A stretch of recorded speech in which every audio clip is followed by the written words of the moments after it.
welcome to today's quick craft. As you can see, I've got lots of different colours of modelling clay. It's the type that you pop into the oven, and at the front here I've got a few examples of some of the jewellery that I've made. Some spring jewellery inspired by flowers, that one's a brooch, and we've got some cute little chick earrings as well. You can make whatever you want. I'm just going to give you a few examples of how to do it today. So some of the tools and things that I've got today, I've got a few different types of modelling and sculpting tools. You can pick these up from any craft suppliers. Amazon will have them as well. I've also got a few of these which you usually use for baking, and they're for doing icing and cookies and things.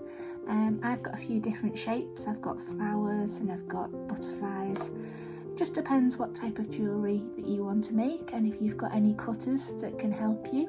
I'm not particularly artistic, so I like to use some of these just to give me a bit of a helping hand. I've got lots of different colours of the modelling clay. They can come in large packs. Just depends what colours that you would like to do and make for your models. Today I'm going to be making a daffodil, so I've got my daffodil cutter with the petals. I've also got my yellow and my orange modelling clay, and then I've got a variety of different fixings for the jewellery. You can pick these up in a lot of different craft supply stores. I've got a brooch backing. I've also got some earrings as well. We've got them either the gold or the silver. You can make necklaces, earrings, brooches, whatever you fancy. So I'm going to be making a brooch. I've taken a little bit of clay. I've got nice, clean, warm hands, and I'm just going to roll this into a ball just to make it a little bit more workable.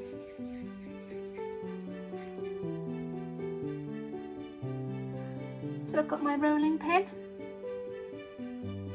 and I've got my protective mat down. Sometimes this can get a little bit messy, so it's better to protect your surfaces. I'm just going to roll this out nice and flat so that I can get my cutter shape onto the dough.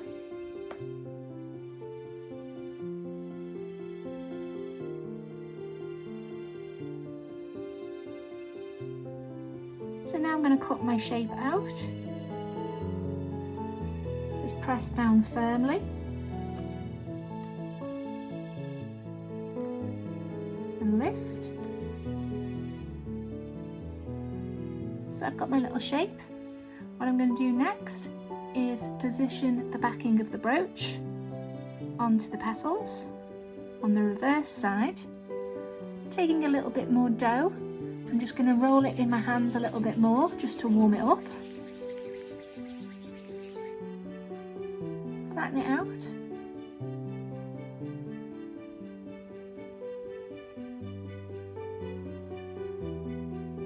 And then you position this over the back where you've just popped the brooch backing.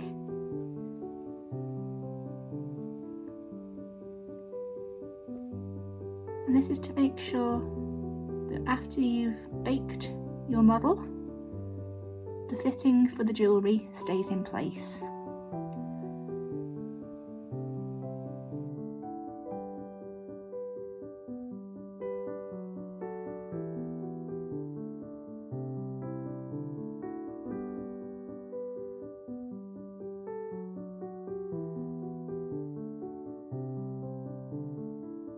So for the next part, I've got a little bit of the orange dough.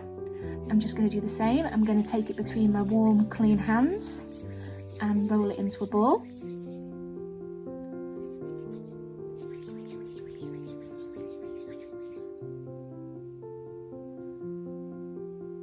I'm going to take this little tool. It's got a bit of a rounded end, and I'm going to press into the centre of the orange ball to make almost like a little donut shape. And then this will be the centre of the daffodil.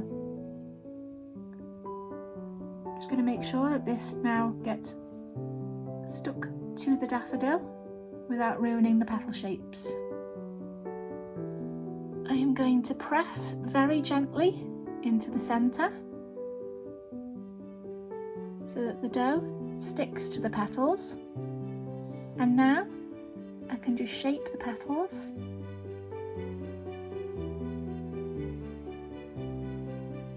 like so, and it's ready to go. I've taken a little bit of green and I'm rolling it again.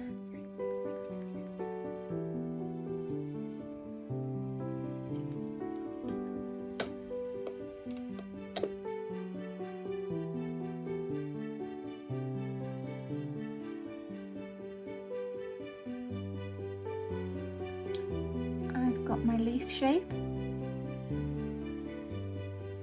just going to press down to do the cut and then press the centre to get my leaf design. So that's in there now. Very carefully pop it out, and there's the leaf. So I've positioned the leaves onto the back of the brooch, and now I'm just going to take my tool and firmly on the very back, but very gently, press the leaves into the back of the daffodil.